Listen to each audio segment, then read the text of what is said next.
Guys, transitionary period from the guard. Obviously, Z guard, we can transition to other guards if our opponent stays on the knees, but a lot of people will try to pass you guard. They'll hit a knee shield.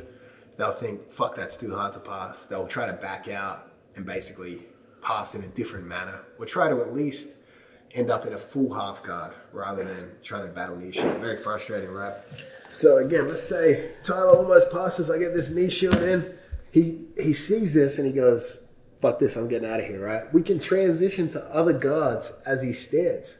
The first, most simple one is a lot of guys will be like, I don't want my knee on the floor. So they'll place their knee on top of your leg here. And I need to somehow control this leg so that he can't just knee slide all the way through.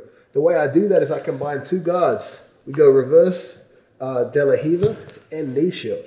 So now when Tyler's trying to crush me from here, ineffective to breach this sort of gap here.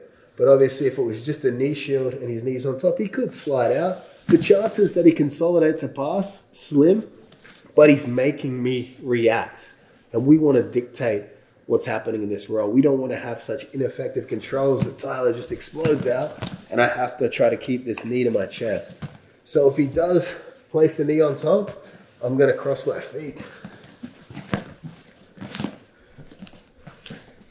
And now if he's trying to power through, we've got a wedge on the hips. He cannot move. Obviously from here, if I wanted to put his knee back on the ground, I could apply a shin to shin and extend it. And now we're back to our knee shield position again. So obviously we combine it, we can call it reverse de la Riva, but obviously Tyler might stand all the way up. Then we can actually play a regular reverse de la Riva. So as he backs out, we've been able to take advantage of his close range. Obviously if Tyler's trying to pass them from distance and I'm trying to set up a reverse de la Riva, it can be difficult to gain control of him. But if he goes to pass, he gets stuck here and he goes, all right, I'll back out. He cannot keep this leg out of range. And we've used Z guard as a form of guard retention to establish a different guard. Another guard we can play from here, obviously ties into reverse de la Riva, is regular de la Riva.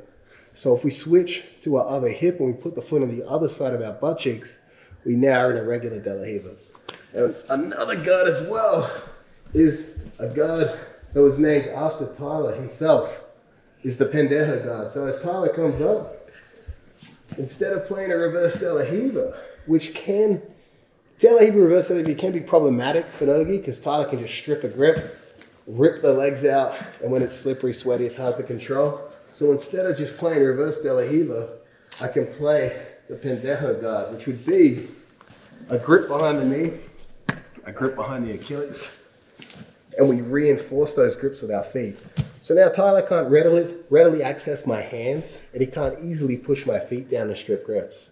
So we have a stickier form of guard, and obviously we've got a lot of options we can do from here. So again, we can access other guards from here that involve retreat, and that might be a retreat in the way of height. So if Tyler brings his knee on top, reverse de la Z. And if we want to put him back, we want to put that knee back on the floor, we take a shin on shin, we extend.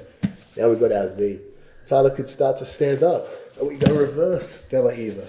This is obviously going to flow into a standard de la Riva. Or from reverse, we could switch to the pendejo guard.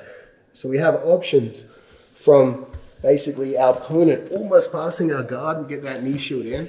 And we don't want to play knee shield, or maybe they're backing out. We transition immediately into other guards, maybe guards we prefer.